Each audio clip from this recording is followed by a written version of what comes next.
My name is Noah and I'm 25. I make my home in a quiet suburb just a stone's throw from Indianapolis. Building things, working with my hands, that's always been my language. While all my buddies were chasing degrees or settling into cubicles, I dedicated myself to a different path. For 5 years, I was a sponge, soaking up every bit of knowledge I could about carpentry and home repair, banking every spare cent yearned. My ambition was to launch my own handyman and custom solutions business. A few months back, that dream finally became a reality. It's far from glamorous at the moment. I operate out of an old Chevy Express van that groansto life every morning. And my tools area collection of second-hand pieces I've painstakingly restored myself. I've got a couple of reliable drills, a miter saw I got for a steel, and the most basic orbital sander you can imagine. But every piece is functional, and that's what I needed to get the wheels turning. I called my venture Noah Reed Handyman Services, and I even designed and printed a stack of simple business cards at a local copy shop. In the beginning, my clientele consisted solely of my aunt and a handful of folks from her church. I wasn't exactly turning a profit. Most of the work was done for a token paymenter just for the experience.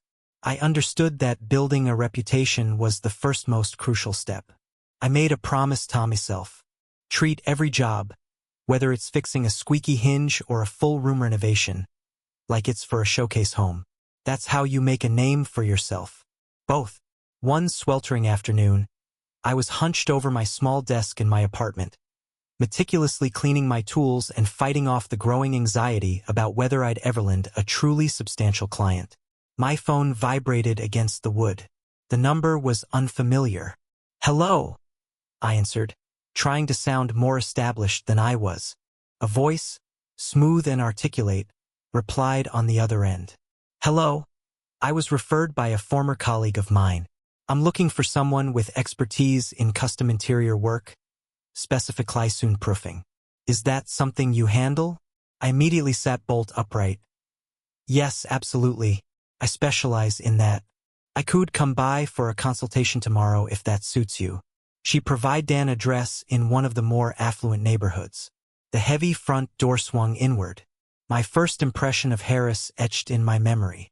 She appeared Tobe in her early 40s, tall and composed, dressed in simple linen trousers and a silk blouse that, despite its casualness, spoke of quality and significant expense.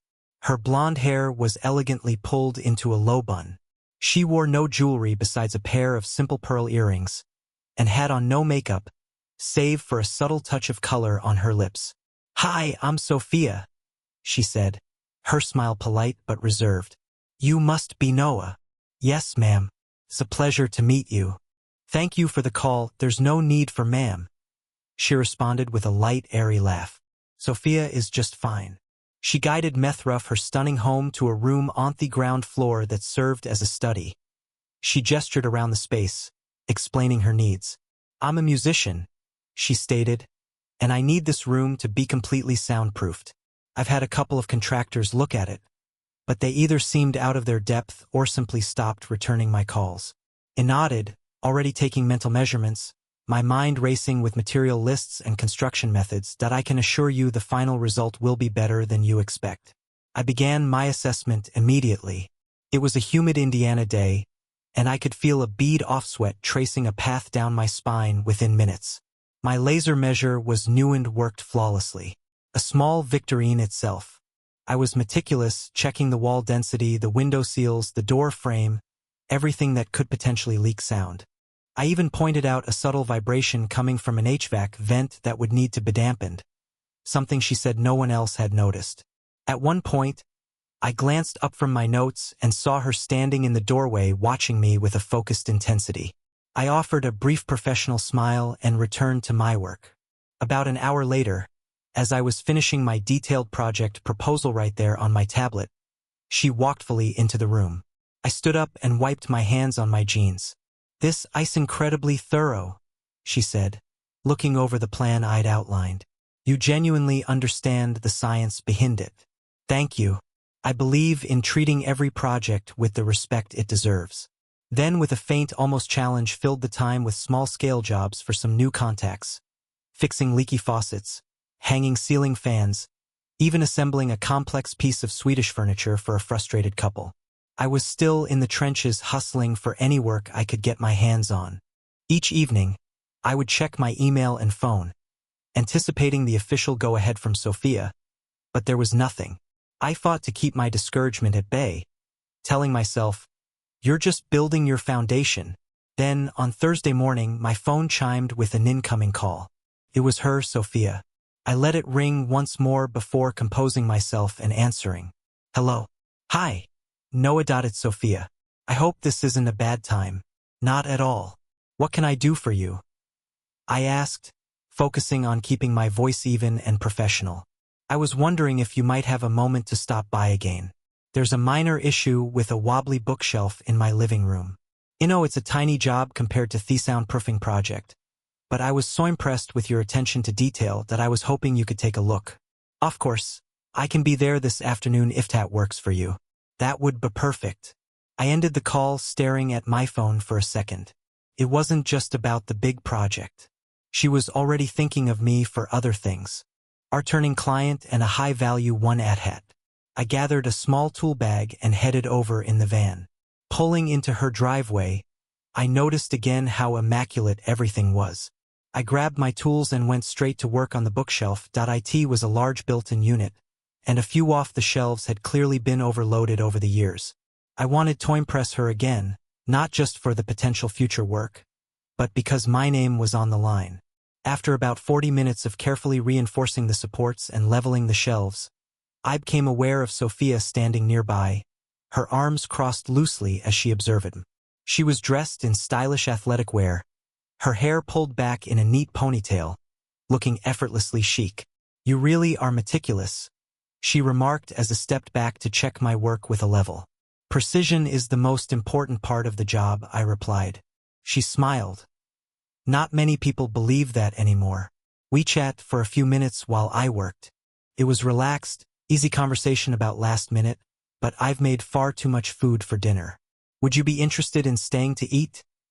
Please consider it a proper thank you. You must be hungry after a day's work." I blinked, taken aback. It was highly unusual for a client to invite me toasty for a meal. I wasn't sure how to respond, but she offered a warm, disarming look, as if it were the most normal suggestion in the world. "I'd love to, but I wouldn't want to be an imposition," I said politely. "Nonsense." She dismissed with a wave off her hand. "It's just dinner. Come on, allow yourself a break." Something in her tone made me relax my professional guard just a little. I nodded. "All right, thank you." I put my tools away in the van and followed her inside. Her home was even more impressive when you could take the time to appreciate it. It was modern and minimalist, yet it felt warm and inviting with large windows that bathed the rooms in the soft golden light of the late afternoon.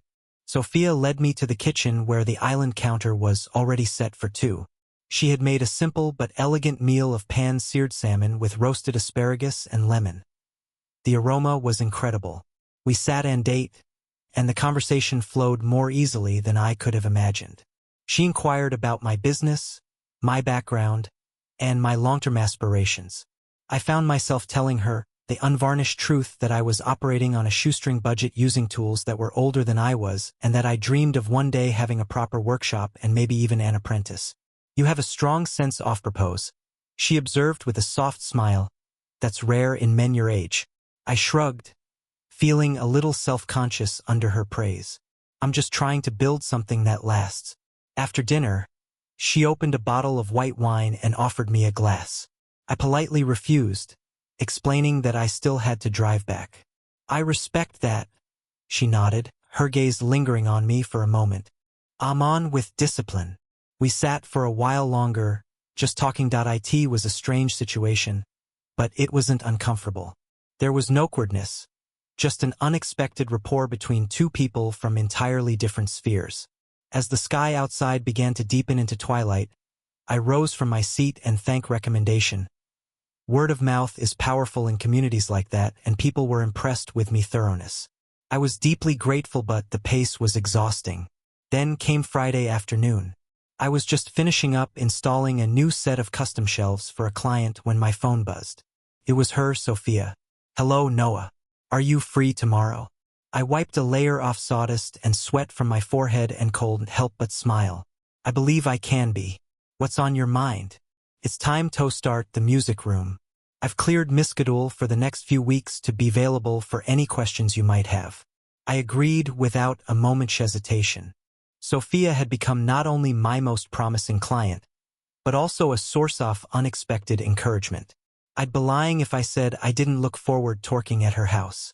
There was something about the atmosphere of her home and her presence that was calming. The next morning, I loaded the van with the materials for the first phase of the project and headed over. As I pulled up, I saw her standing on the front porch, waving with a small, welcoming smile. She was wearing a simple pair of jeans and a fitted black t-shirt, understated, elegant, and effortlessly graceful as always. "Morning, Noah," she greeted him. "Morning, Sophia. Ready to make some noise before we make it quiet?" We walked to the future music room together. The space had been completely emptied, a blank canvas for my work. It was a large, well-proportioned room, but I could see the challenges ahead: the large window, the hollow corridor, the placement of the electrical outlets. This is a significant undertaking," she acknowledged. "Please take your time. I'll be around the house if you need anything at all." I got to work immediately. The first step was building a completely new decoupled frame inside the existing room. A room within a room. The sun streamed through the window, heating the space relentlessly. Sweat dripped from my chin as I measured, cut, and assembled the new walls, ensuring every connection was perfect. I worked for hours, lost in the rhythm of the task, the hum of my saw, and the precise tap of my hammer. Occasionally, I'd catch a glimpse of Sophia watching me from the hallway or stepping in with a glass of iced water to offer. I tried to refuse at first, wanting to stay focused, but she and more solid, more contained. Sophia came in and ran her hand over the new wooden studs, her expression one of awe. "Noah, this is incredible. You've exceeded my expectations already." "Thank you," I said, brushing sawdust from my arms. "This is just the foundation." Then came another one of those unexpected moments. She paused, looking at me with a thoughtful expression, then said, "Listen, I know this is becoming a habit, but would you like to stay for dinner? It's just me and I made way too much pasta. Think of it as a small celebration for the first phase being complete." I hesitated, caught off guard, just as I had been before.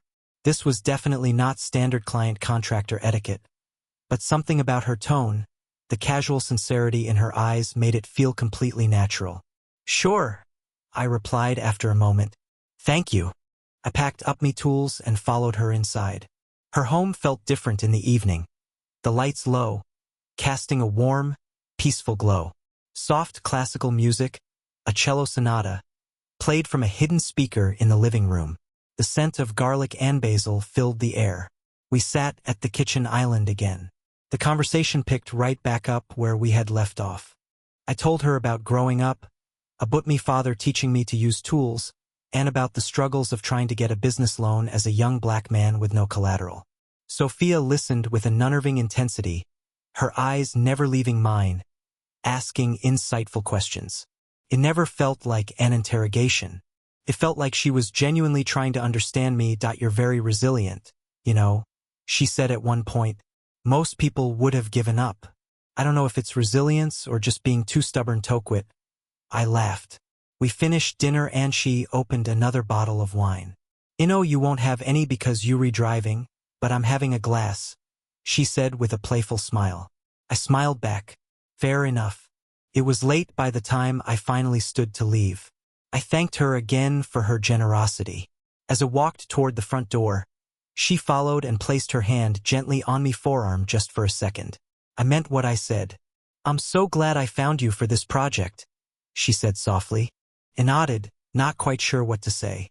My heart was beat because I genuinely loved the challenge of the work, and if I were being honest with myself, our conversations. Sophia was unlike anyone I had ever met.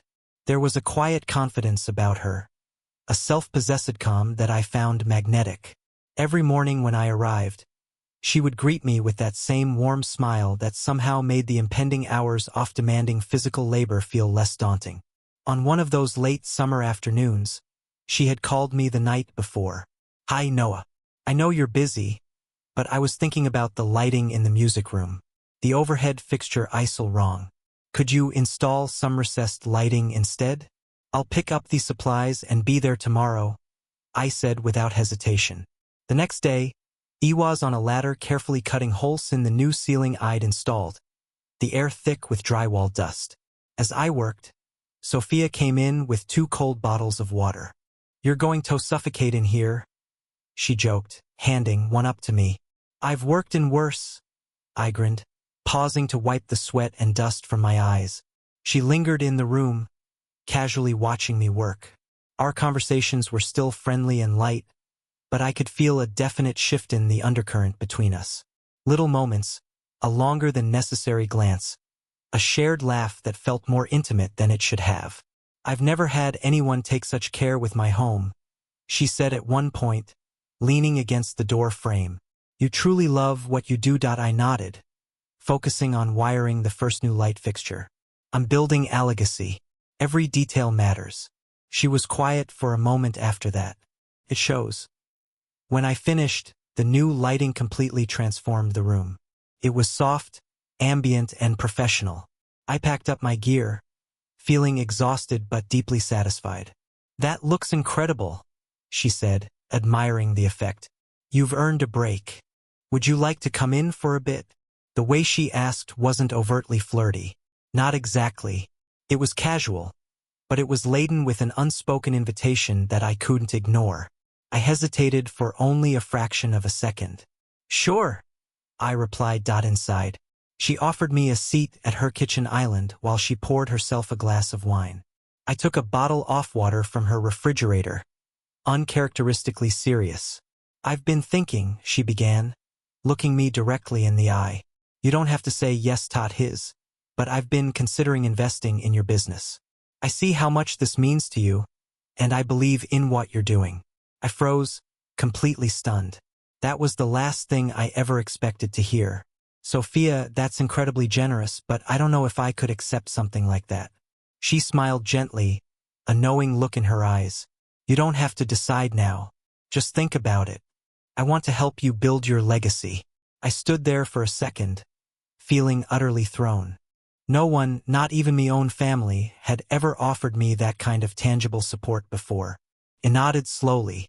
"I'll think about it." "Thank you, Sophia." "Of course," she said softly. "Good night, Noah." "Good night." I walked back to my van, my mind a chaotic whirl of thoughts and emotions. One part of me, the proud, self-sufficient part, wanted to refuse immediately. I had built this company with my own 2 hands, after all. But another, more practical part of me knew this could change everything. A new van, top-of-the-line equipment, the ability to hire help and take on bigger, more lucrative projects. I drove home in a heavy silence, the weight of her offer pressing down on me. I knew I needed time to think. The next few days were some of the most conflicted I'd ever experienced. I barely slept.